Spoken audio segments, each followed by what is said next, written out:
Well, Vince Carter is set to be the first player in Raptors history to have his number raised to the rafters. TSN's Josh Lewenberg joins us live with the details. I'm actually surprised that we haven't done this before, but I think this is a fitting occasion, arguably probably one of the most popular Raptors of all time.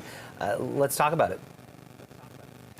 Yeah, I know a lot of people have been speculating for months and even years if they were going to do this. And look, it wasn't an easy decision. As far as jersey retirements go, this is actually pretty unique in that we know there's a long and complicated history between the player and the franchise, the fan base.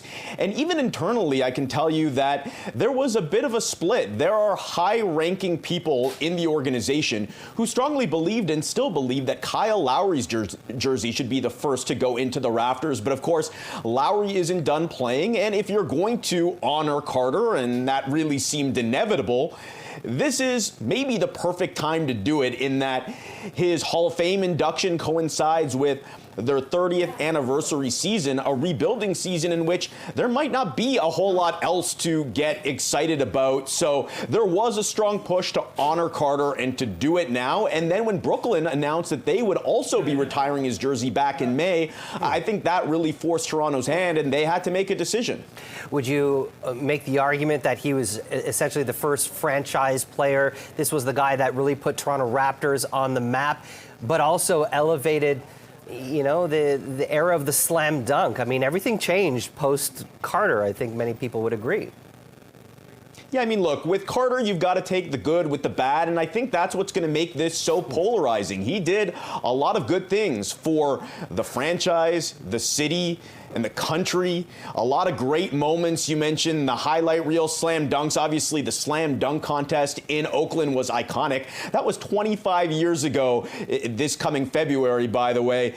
The playoff series against Philadelphia, and I think overall, just the way that he put the franchise on the map in its infancy years and helped inspire the growth of Canada basketball, something that we've seen unfold over the last few decades.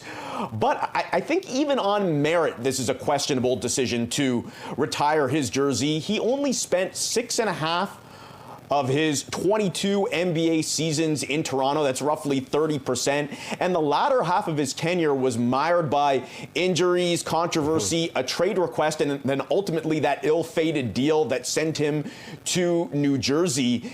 And let's face it, I mean, people took a long time to get over it. I'm not sure they're even still fully over it. Obviously, time heals all wounds. I don't think this is something that could have happened 10 years ago, but I think there's still going to be some people that have a little bit of trouble getting on board with this.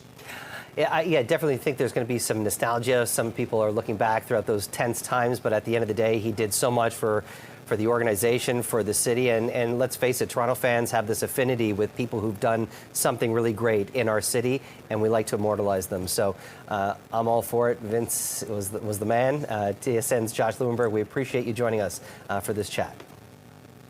Thanks, Jamie.